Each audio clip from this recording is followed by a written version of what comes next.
तो मेरी माँ मर गई। उस दिन से नित्य रोज पूजा माँ दुर्गा की करती हूँ। आज माँ दुर्गा को पुकारती हूँ, मेरी माँ दुर्गा आज मेरी विनती नहीं सुनेगी। मैंने किसी पत्थर में जाकर अपनी सर को पटक पटक कर मर जाऊंगी, किसी को मुख नहीं दिखाऊंगी। आज मैंने माँ दुर्गा को याद करती हूँ। हे मैया सुन बे, हे दुर्गा है मेरी माँ, हे दुर्गा है मेरी माँ। ये दे देता रसन भाग्य मैया चित्ररेखा।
बजा रही थी, कहा जाने बेटी ने मुझे किस लिए याद किए हैं।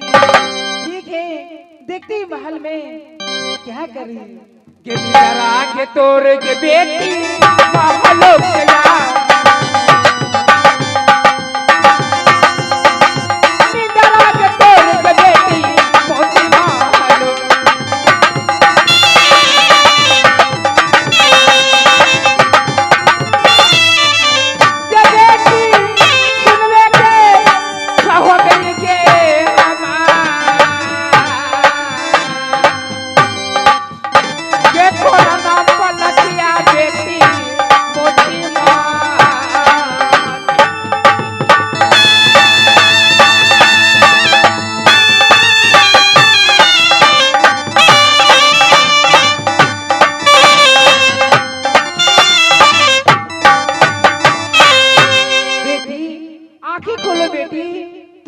सामने है बेटी।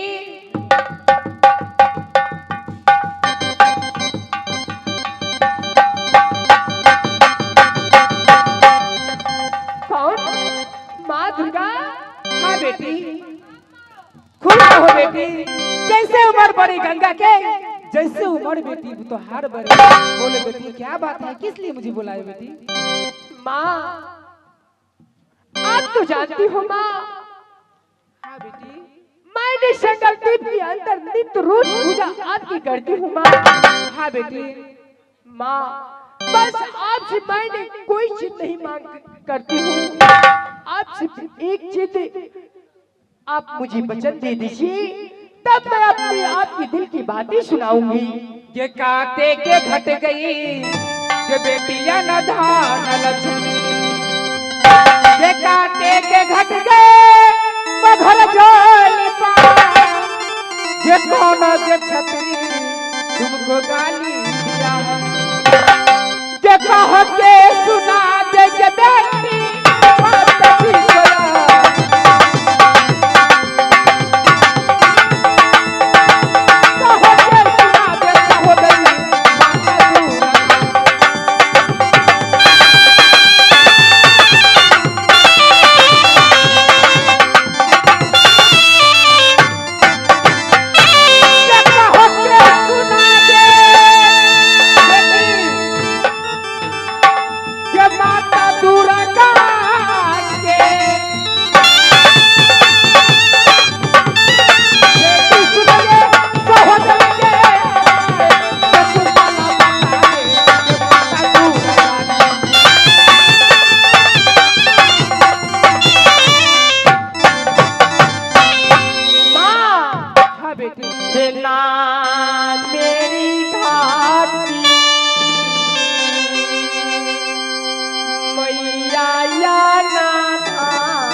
तू कहना क्या चाहती हो बेटी, तू साफ साफ क्यों नहीं बता रही हो बेटी? आप मेरे साथ सच कीजिए माँ, तब मैं अपने दिल की बातें बताऊंगी। देखा माता बेटी में कैसे की सत्र बेटी, पोते बेटी क्या बात है? नहीं नहीं माँ, जब तक तुम मेरी साथ सच नहीं करोगी तब तक मैं कुछ नहीं। तो ठीक है बेटी, एक सच दूसरा सच तीसरा सच जो लोग तुम्हारा कहल करे वो 80 कुल नरक में गिरे बेटी। क्यों नहीं माँ, धन हो माँ, तूने मेरी साथ वचन बनाई हो, अपने वचन को पालन करना माँ, पालन करना। मैं आपसे अपने दिल की बातें सुनाती हूँ। सुनाओ बेटी। माँ हे 16 सिंगार करिए मैया, ये बाती सया भरा,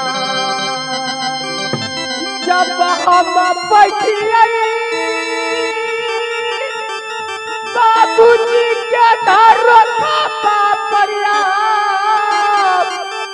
ये तारापन में देखिए मैया अपनी सूरता के, ये कहीं से नूरा पा गई नला गई छैलुदा, ये कहीं से नूरा पा गई बिना मांगा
चित्ररेखा।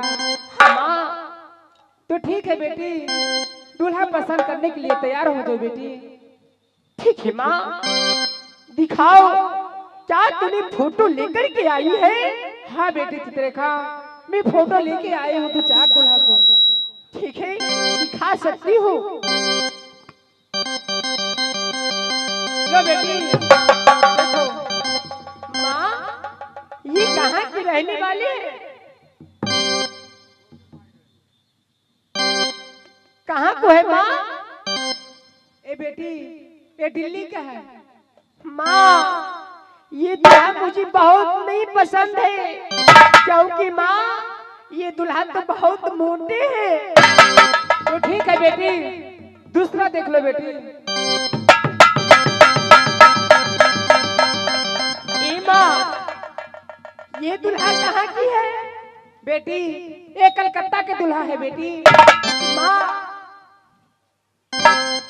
माँ दुर्गा, ये भी दूल्हा मुझे पसंद नहीं है, क्योंकि इस दूल्हे को लंबे लंबे मूंछ है। तो ठीक है बेटी, तीसरा दूल्हा पसंद करो बेटी, ये बहुत स्मार्ट है बेटी। ये दूल्हा कहाँ की है? बेटी ये दूल्हा बम्बई का है। माँ ये भी दूल्हा मुझे पसंद नहीं है, इस दूल्हा को ज्यादा उम्र हो गया है। ठीक है बेटी, एक लास्ट दूल्हा है बेटी, ये पसंद कर लीजिए बेटी। माँ ये दूल्हा कहाँ की है? कहाँ की है? बेटी पहले ये बताइए दूल्हा पसंद है कि नहीं बेटी? गौर से देखिए।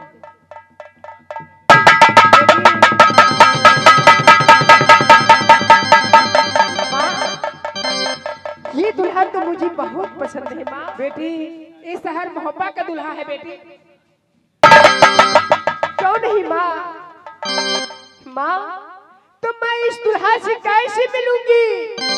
कैसे इस दूल्हा से मेरी शादी होगी माँ?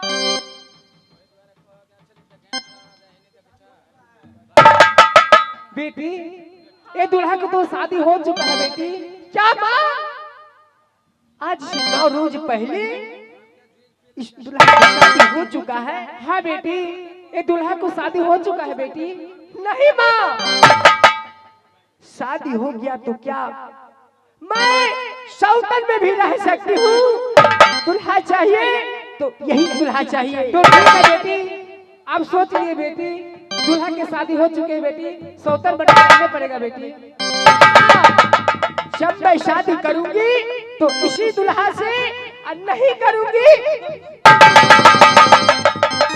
ठीक है बेटी, मुझे जाने का आज्ञा दीजिए बेटी। बेटी यहाँ से जाओ मोहब्बत चित्र बना के वहाँ भी रन करो बेटी। मैं यदि इस दूल्हा को प्यार पाने के लिए हाँ बेटी, मेरी शहर मोहब्बत जाना पड़ेगी। हाँ बेटी शहर मोहब्बत जाकर मैं अपनी शक्ल की सुंदर सा चित्र पारूं, ताना भरी बातें लिखकर मैं शहर मोहब्बत में देख कर यहाँ से वापस आऊं। हाँ बेटी। हे माँ, मैंने स्वामी जी के लिए शहर मोहब्बत क्या विदेश भी जाना होगा तो मैं जाऊंगी, मैं अवश्य जाऊंगी शहर मोहब्बत, मैं अवश्य जाऊंगी। के रहना होशियारी बेटी,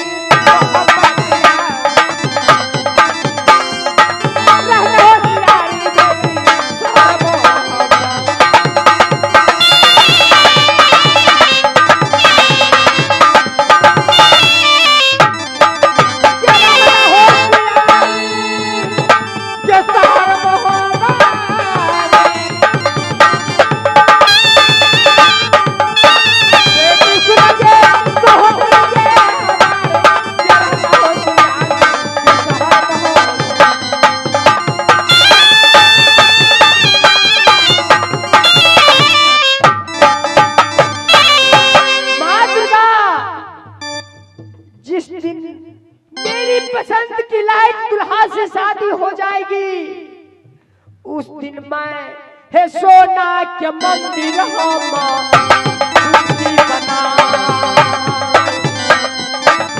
सोना के मंदिर हम मैहर में बनाऊं।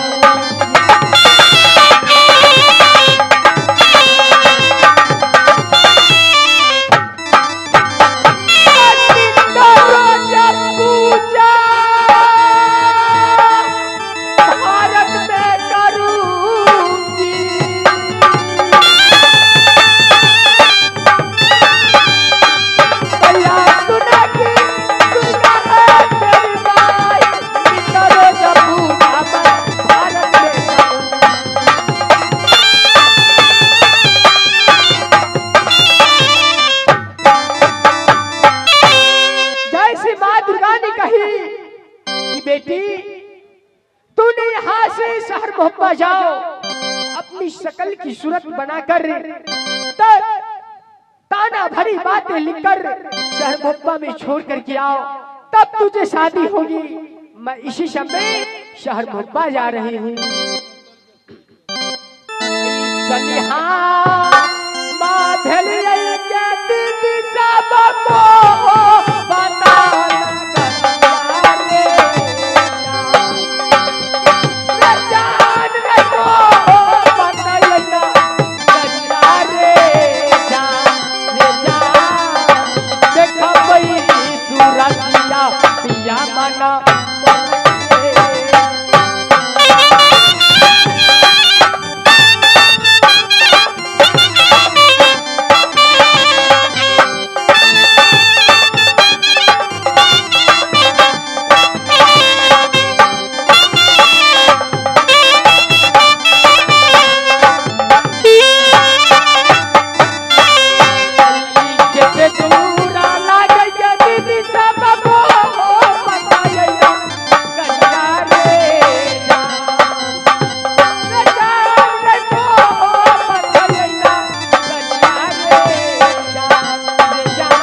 विप्रता है। मैं बेटा कहूं अमर पति का, मेरा नाम इंदल कुंवर है। मैं आज इतना ही नहीं, एक गोदी के खिलौना ये महिला सोनमा की गोखा से फटी जाता हो।